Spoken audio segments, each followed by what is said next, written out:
Hello, ladies and gentlemen. It's Thomas Ruse Bazar with the Poet Warriors coming back at you. And today we are going to continue our Writer 101 series where we are talking about the query letter and why it's important and what we do as writers. Okay. My book, Chupa, sent it to my editor about 3 weeks ago. She's working on it. She's going to send it back to me, and I'm going to do my final edits based off of her work. And then it's time to submit. The work is done. It's gone through all the various revisions and all that stuff. Started this process two and a half years ago, and here we go, right? And this is each writer has their own kind of emotional thing, anxiety, excitement. Of course it's all of it, right? But in the interim, while I'm waiting, I am working on the query letter for Chupa and also the synopsis for Chupa. Let's just talk today query letter, okay? What is a query letter?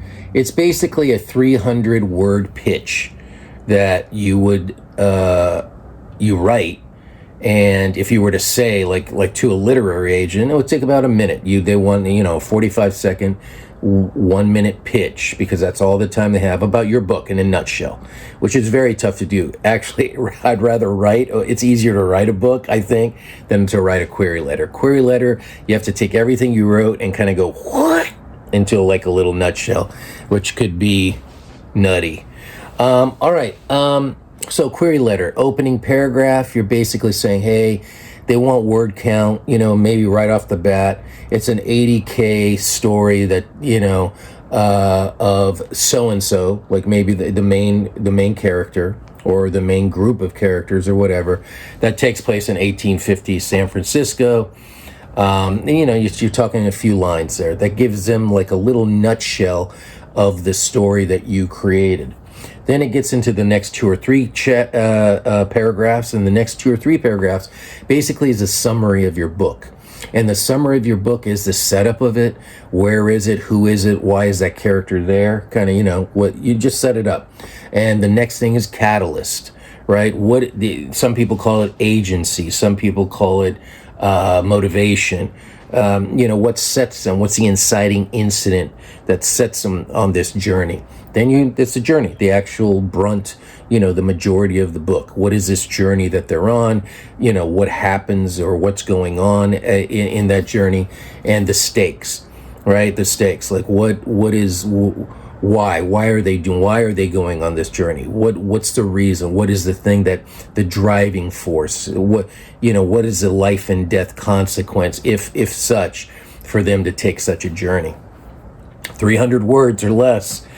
And you finish up with a little bio. Don't go on and on. Don't make it a full page bio. This thing, literally, query letter should be just 1 page, because agents, publishers are so overwhelmed by the majority of manuscripts that they receive on a daily basis. And if you think yearly, they can't read an entire manuscript. They just don't have the time. Most of these places are understaffed. COVID has changed a lot of the dynamics in this industry. And you wrote a book. You can't cater to people and what they want. You wrote this book. You have to find and research what agent is right for you, right? If you wrote middle grade fiction, if you wrote a literary fiction, if you wrote like kind of a Western, science fiction, fantasy, there's all these kind of genres now, so much different than it was when I started writing 20 years ago, which it wasn't so many subcategories and genres. Now there are, and there are agents that are looking for specific genres. So I need to do the research now of finding agents. But before I do that, the first thing I'm going to do is write the query letter and work on this query letter, get it to a place where I feel good about. Usually it's like a 5-paragraph thing, right? It doesn't go, introduction again is, hey, this is the title of your book, the number of words, 80,000 words, 70,000 word, historical I don't know, you could put historical narrative, historical story, historical Western set in 1850s San Francisco, whatever way you want to word it. Now, people tinker with it because after you write your query, you start sending things out to your agents. Sometimes you don't hear anything back.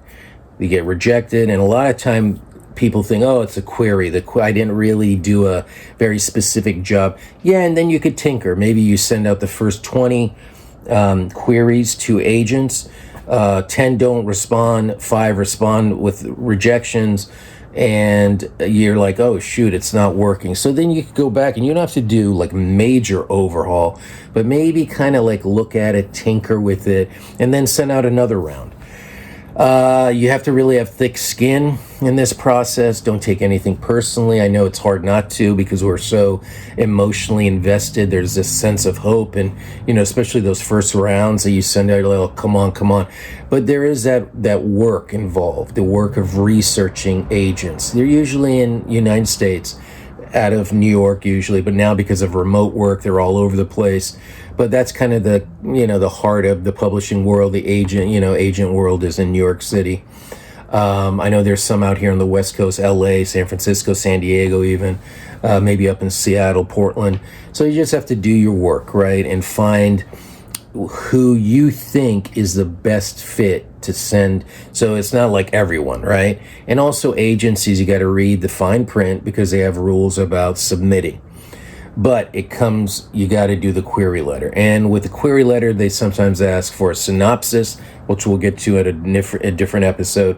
And also, hey, send us the first 5 pages, 10 pages, 50 pages. So you have to look at these things because each agency, each agent, each publishing house is different with their criteria. Okay? Alrighty. Hope that helped. Query letter, Poet Warriors, peace and out. Tasty.